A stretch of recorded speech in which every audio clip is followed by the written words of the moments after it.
we're going to get into today, just immediately going into what we call the new way to win elections. I'm going to take you through in rapid pace ballot chasing, specifically what we're doing, what we've provided to you in your folder, and what you have, explain it to you, and then open things up with question Q&A. Now, I want to say this, again, one of the biggest concerns that people have when we talk about ballot chasing is early voting. There is a big question there. I personally, I'm going to tell you this right now, I hate early voting. Arizona has been the laboratory for early voting, and we had what was called the permanent early voting list. We had no idea how absolutely dastardly this thing was and how the left was going to implement it. You have seen it now this last election. We're going to talk about it in just a second. But we have to understand and embrace, we have to know what we're up against in order to curate what we do in order to win, right? Would you agree with that? Who here has read Sun Tzu? Art of War. If you have not read Sun Tzu, my ask to you today is purchase Sun Tzu's Art of War, buy it for every single person that works with you or for you in your county or your state, and read it meticulously. If you can't read because you're a millennial, or no, I'm just kidding. I'm a millennial. I'm just kidding. I think this is great advice. On our Facebook page for the America First Caucus, Virginia, I've posted a link to Sun Tzu on Amazon. It's not terribly expensive, and I recommend we get that. And I think we'll probably hold a online discussion with some points from that strategic planning document that we can talk about later.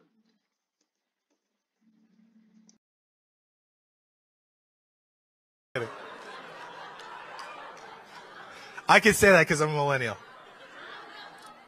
Usually I attack Gen X, so it's like the people who follow my Twitter feed know I attack Gen X because I'm like, where have you guys been? Yeah, so Gen X was just hanging out, and millennials were not learning to read or write in cursive. But we all have our flaws. At least go to Wikipedia and read the breakdown of, that's my ask, of the Art of War. And here's the reason why, in all seriousness, and we're going to go through this. You have to understand my most favorite part of the Art of War is how Sun Tzu covers how you lose, right? We ask a question to all of our staff when we hire them at Turning Point Action. And I'm kind of putting this out in public, so this is going to be a cheat code for someone if they try to get a job with us in the future. Do you love to win more or hate to lose more? What do you think the answer is? I love it. Hate to lose. That's the right answer. Why is that the right answer?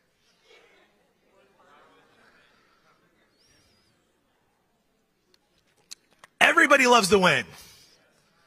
It's not a deciphering characteristic to love to win in most cases. Psychos who don't love to win, for sure, are gone, right? But almost every person on planet Earth loves to win. That's not unique. What's unique about hating to lose? You've done it. You've tried and you've failed. Failure is a part of life. It's a normal part of life, right? Again, this is the doctrine of Sun Tzu here, which is, hey, if you don't know yourself and your enemy, you're going to lose every battle, right? It's much longer than that, but I'll just say that. All right, so I want to get into this in the offense versus defense, and I hope this makes clear. I want to say this again. I hate early voting, but it exists. Now that we know our enemy and what they're doing, we have to not embrace what they're doing, but we have to know what they're doing, and we have to identify it. People are relieved when I tell them, guys, we should not be trying to convert every 404 voter to vote early. That is a fool's errand. It drives me crazy when I see the RNC. I've mentioned this. The RNC, they don't listen. So right over. What does he mean by a 4-4 voter? This is a voter that in the general election has voted 4 out of 4 times in the last general elections. So these are consistent voters no matter how they vote. Over their head because they don't talk to the grassroots.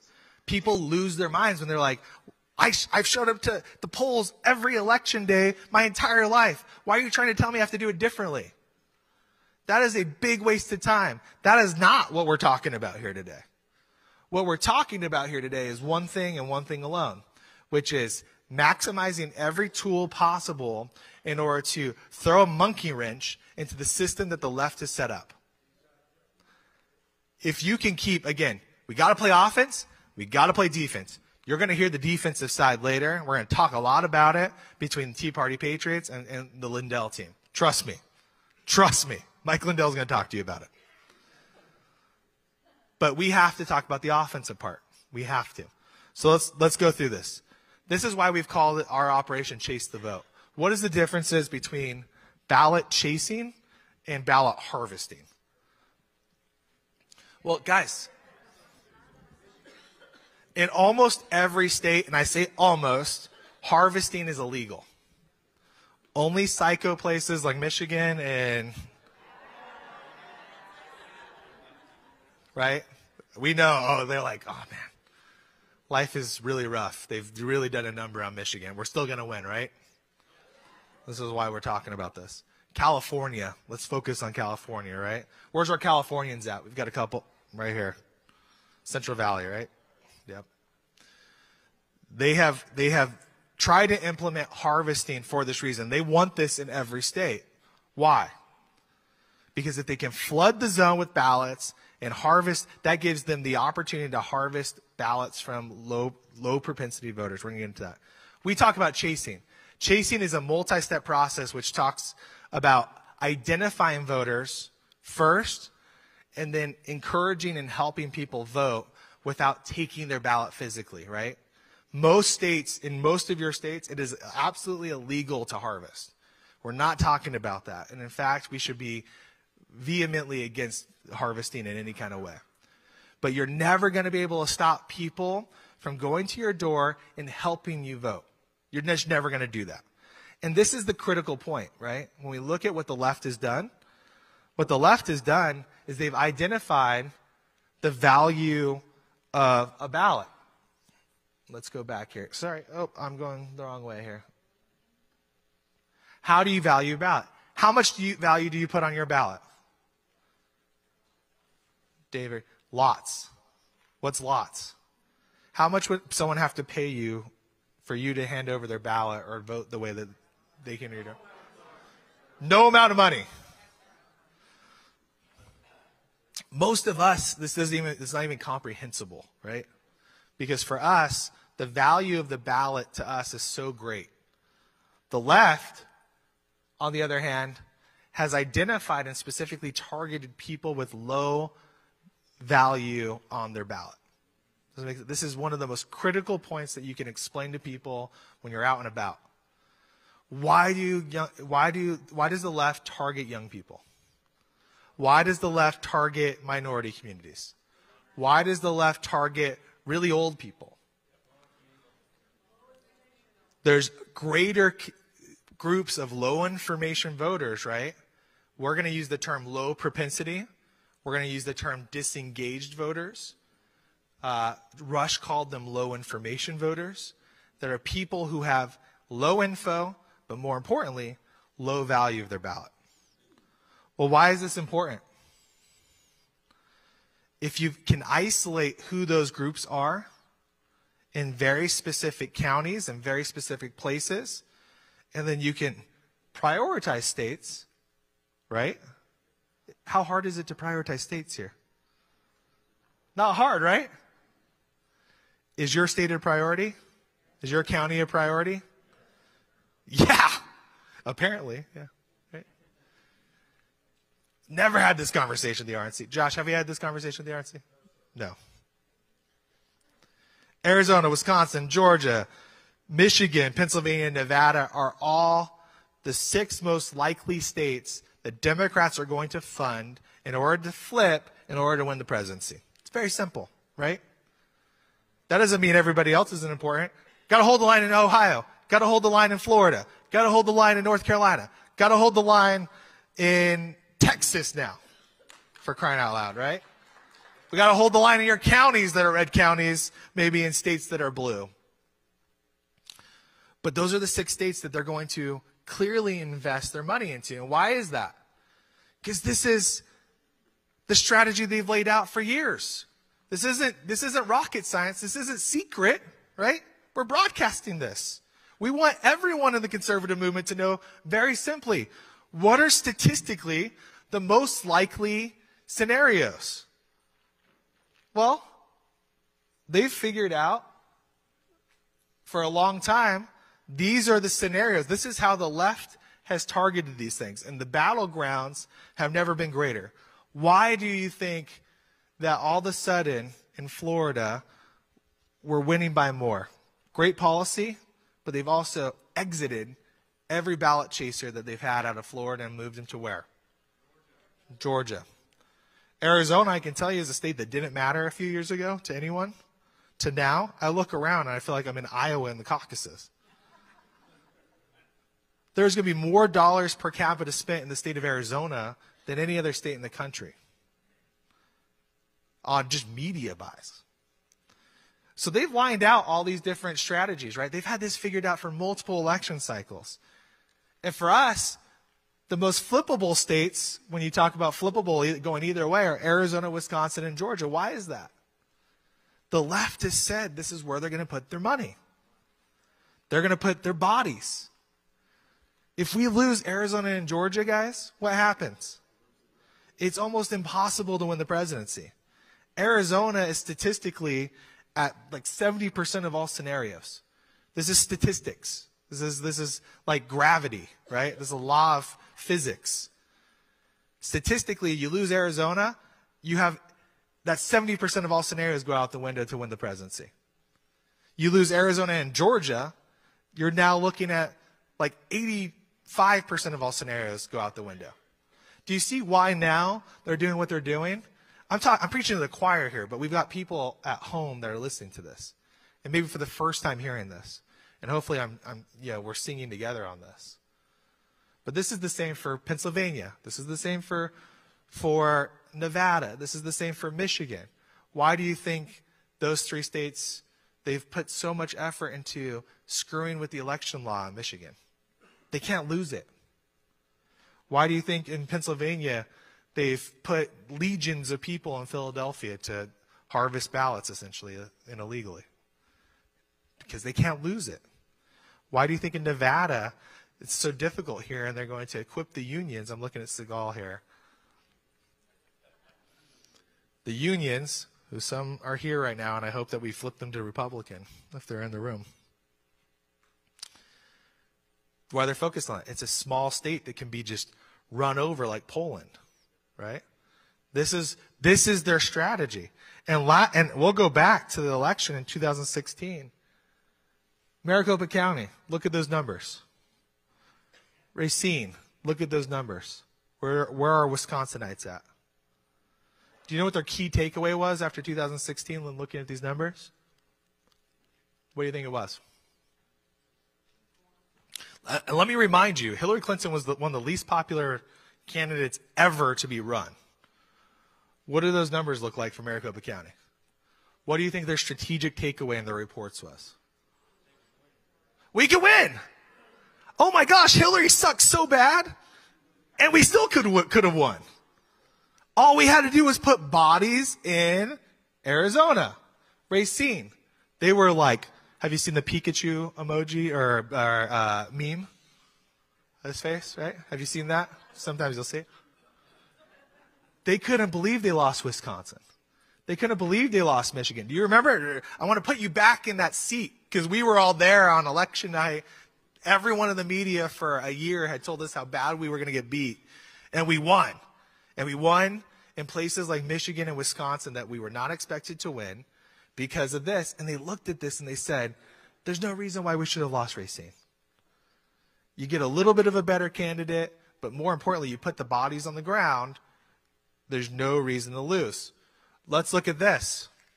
Is it any question why they militarized COVID-19?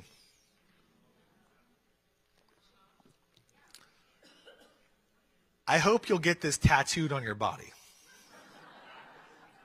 Roger Stone has Nixon on his back. That's worthless. Worthless. Nixon's dead. He hasn't helped us in a long time. Trust me. This graph is really important, right? So what does this graph say? Do you share this with everywhere you go? I hope you will. What happened across the country? Mail ballots went through the roof. We were completely unprepared to stop it. We did not have enough money in lawfare in each of our states to stop it. And mail-in ballots went through the roof. Do you think that was a strategic plan on the left? We know Joe Biden's circle man needed this in order to win. Right? Is that fair? Can we say that statement without getting canceled? He needed mail-in ballots to win. Right? Okay. We can disagree at the microphone too. It's totally open. This is a open space to disagree. These are the hard numbers. We're just dealing in facts.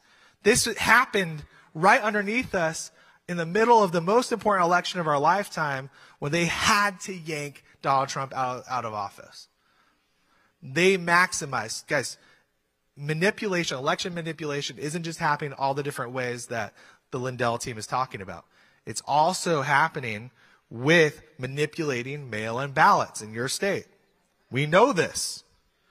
I'm going to show you even more critical slide. This is from the left. This is public. Guys, this is public information. No one ever shares this information. Look at these numbers right now. Look at them right now. What happened between 16 and 20? Specifically, I want to turn your attention to Colorado. Where's our Coloradans at? Britta?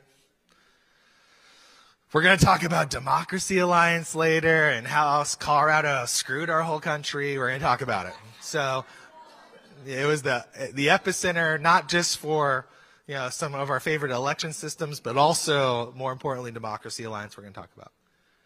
But what happened in Colorado? They didn't need all these things. This is painting a picture for you of how they developed a strategy and they implemented it across the country ahead of 2020. Which is very simple. It's a very simple mathematic formula. It's not difficult, and I want everybody to hear this. This is in their documentation that they've provided. We have some incredible people. I'm not going to call them out by name because it would be dangerous to, but I've provided some very important reporting on what the left has done from the inside. Their entire strategy is I'm going to oversimplify, it's very simple. They go to donors and they say, hey, if we can register X amount of people, we can turn out half of them. That is what they do. That is their entire goal. We're lucky. We already have lots of people who don't show up to vote that we could probably get out to vote. They have to register or force register people in order to do that activity. This graph proves it because this shows you, this is just with young people, folks. Forget everybody else. So the numbers are much greater than this for the all ages. This is just the youth, I believe, on there. They register for mail-in ballots a specific number, and they tell their donors we can get out half of those people. It's just a numbers game. Who here has seen the movie Moneyball? This is part of it. I'm going to get into Arizona in just 1 second. Oh, that's right now. And Wisconsin and Georgia. We believe based off of this formula, this is how they've recruited again and funded the full-time bodies to do this work. The first question I ask people when they say, Tyler, it doesn't matter how many people you get out into the field, we're never going to win because the election systems are totally jacked. I never disagree with people on the election systems being jacked. However, I do point to just one data point, which is the left has funded all of these bodies. In Arizona alone, we know they spent over $50 million to employ 1,200 full-time people to get Mark Kelly the win. If this is 1992, the effect of that is probably in the ballpark of close to 300,000 low propensity ballots that never would have voted, most likely. But now they're turning those people out. How? They're targeting them with full-time bodies. Wisconsin, same thing. Supreme Court race. We know it may be greater than this, but we know based off documentation that we've seen, 450 full-time bodies. Georgia, I believe it was over 2,000 bodies. Remember this onslaught, and all of a sudden people were coming in, they were same-day registering and all of that. Well, they were doing that with their staff, of course, but then guess what? When those people got there, they weren't just sitting there. Right? Josh, have you seen anything like it? Georgia's never dealt with anything like this. Arizona's never dealt with anything like this. Wisconsin, from time to time in the Scott Walker era, saw some of this, but this is bodies. So the first question I ask people is, why are they funding all these bodies if they don't need to? And the fact is that they need to, because it's just one sliver, it's one part of the manipulation scheme that they're pulling on all of us, which is that where they're manipulating people with low ballot value. Let's get into this. How the left uses data. We're going to get into this a little bit later. Here, I'm pressing the wrong buttons here. I'm sorry. One of the key things that people ask me, and they say, Tyler, but if we just got better candidates, right?